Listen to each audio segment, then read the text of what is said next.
Hi everybody, it's Diana.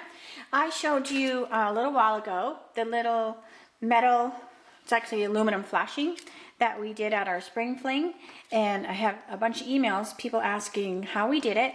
I learned how to do this from Linda Barnes, a very talented demonstrator friend of mine, and she showed us how to do it at the regional in San Antonio. So I'm going to just show you really quickly what we used. I did show on my blog the things that we used to make the stuff. So here's a little picture of the packaging, and it was aluminum flashing, and we got this at Lowe's. So this just kind of helps you. You can get the actual picture and probably print this off of my blog. Then you could take the thing into Lowe's and actually have that to show them. So this is the aluminum flashing that we used, and then the wire was 100 feet of the 12 gauge wire. You could use that as well. My husband was saying if you're going to just use it to put in a plant inside the house, you could probably use aluminum wire. You wouldn't have to use the wire, and then it would be a lot easier for you to mold into the shape for the little hanger thing.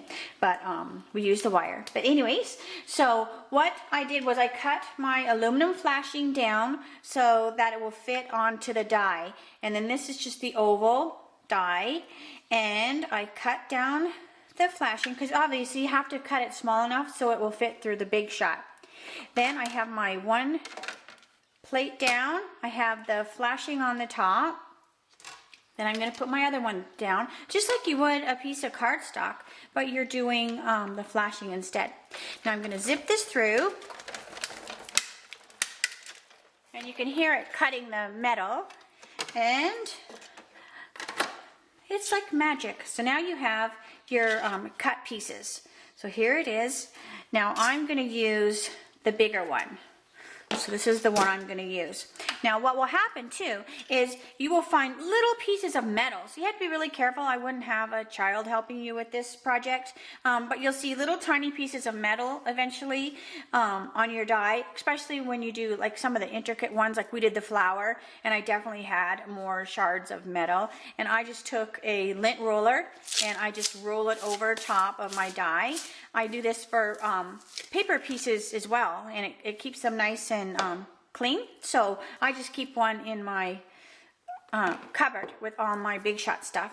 So now I have my metal oval. Then what I'm going to do is I'm going to run it through one of the frame embossing envelopes. So see that? And I have wrote metal. I don't know necessarily if it's hurting the plate, but it does actually leave a little bit of a ring. You can kind of see there's a mark on there. So I'm just always going to keep this one as my metal. So before I get this ready, I need to get my plate. So now I'm going to use my multi-purpose platform, tab 1. I'm going to put that there so I'm all ready to go. Get this other one. Excuse my arm in front of the camera. All right. Now I'm going to get this ready. So just like you would a piece of paper, I'm going to eyeball that oval so that it's right there in the middle. Now close it careful, and it'll want to move in there because it's obviously a hard piece of aluminum. It's not a piece of cardstock. So you kind of have to just be careful when you're putting it in there so it doesn't wiggle around in there. Then I'm going to run that through. So then when you run that through, what it does is now it embosses it. So now you have this embossed piece of aluminum. Then we use the chalkboard decor element. We sell those rolls in the back of the Stampin' Up! Catalog. And we just ran that through with the oval. It's a little bit smaller. I just peel that backing off, and it goes right into here. And that's just, you know, the piece of the chalkboard.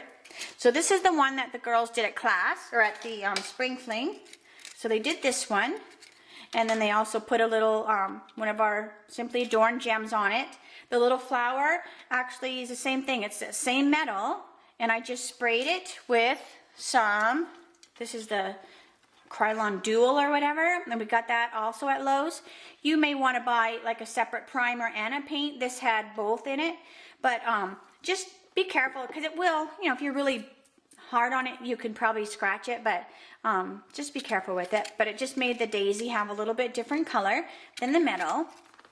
I don't know if I showed this one or not, but this is another one that we did. Well, we didn't do it, but I had it on display. So it just says live, laugh, and love, and it hangs on the same little hook. You know, my husband made those up. But it's fun. I mean, it gives you another little idea that you can use your Big Shot for. It's a multi-purpose tool. But, you know, just keep in mind, it only takes certain thicknesses of material. So always, you know, make sure you're using the right material when you're running it through there. But I just wanted to share that. So thanks for stopping in, and I'll talk to you later. Bye.